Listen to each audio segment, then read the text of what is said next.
I want to talk about one of my favorite applications of storytelling for leadership.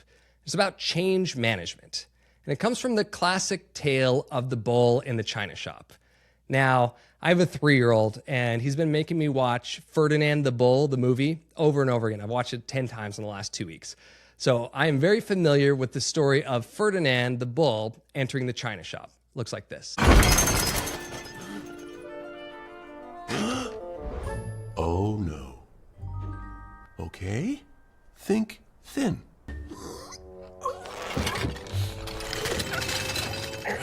Right? You are a 2,000-pound feather. Now, you'll notice from this clip that Ferdinand actually doesn't want to break the china. He doesn't want to be there. And like most leaders who are coming into a new place and asking people to change, they don't want to make a mess. They don't want to destroy things that are precious to people. But it can feel like if you're the owner of the china shop or you work there, that the bull that has just entered the shop is there to break stuff.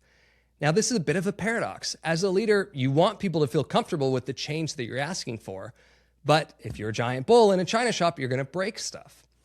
And there's a secret to how leaders have done this in history. And the secret is that when you want to introduce change, you want people to change what's in the china shop that's precious to them, you want to pitch the change in context of that team's story together. This is what Abraham Lincoln did in the Gettysburg Address. Instead of standing up there in front of these tired soldiers and saying, go on and fight and die for this country, he started by recapping the story of the country they built. He said, 77 years ago, we founded this nation. We did all of these hard things to create this country that we love. And now we're halfway through that story. To finish this story, we need to rally together and do the hard thing. That's why this speech is so powerful. And throughout human history, these kinds of stories have brought people together. Throughout human history, leaders have used stories. They've told the story of what came before in order to motivate and rally people to do the hard thing of what's to come.